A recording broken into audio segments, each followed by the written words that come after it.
Hello guys, ako'y papasok na kahit na ulan. Lakad kasi wala akong service. Hello mahal, alis na ako. Okay lang kahit na ulan.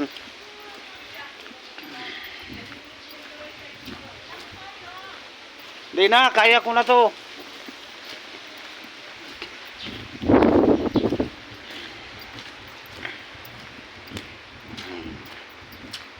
Ito guys, maulan.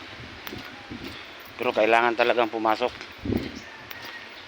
Ganito talaga ang manggagawa. Magtiis. Para may kita. Okay lang, panoorin nyo ako sa aking nilalakaran. Malayo-layo. Yan, palabas na ako sa aming compound. Ito, lakad na ako dito sa kalsada. Yan o, nakikita nyo, palabas na ako. Yan guys, aking mga nilalakaran. Yan o. Walang tao dahil sa ulan. Masama ang tempo.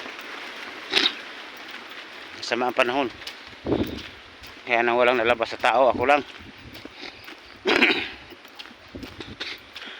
Ayan, sundan niyo ako.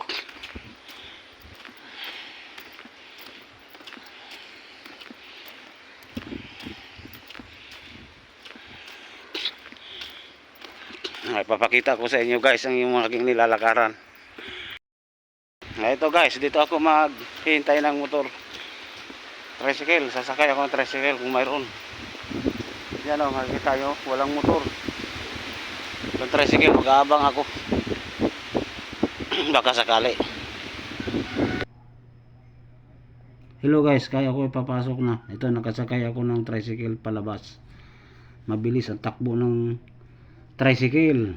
Dahil maulan-ulan, kami nagmamadali kasi malilit na kami sa trabaho. Papunta ng terminal ng Panungyanan. Kaya nasakay kami, din ako naglalakad kasi pudpud na sapatos ko sa kalalakad. Yan, makikita ninyo. Kami, naka-tricycle lang. Kahit kulang sa budget, tricycle dahil sa ulan. Ayun, panoorin ninyo ang aming takbo.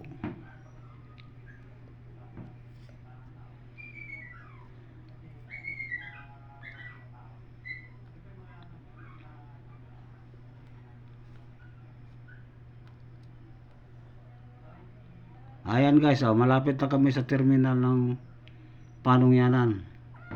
Pagbaba namin dyan, sasakay na naman kami ng jeep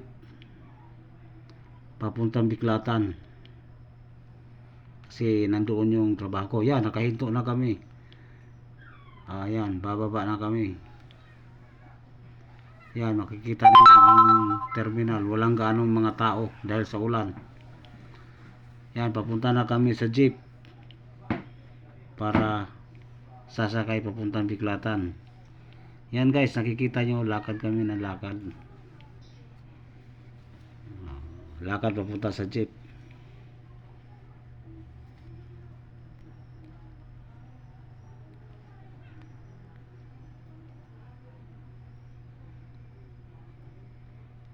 Ayan na ang jeep oh. Yan, papasok na kami sa jeep.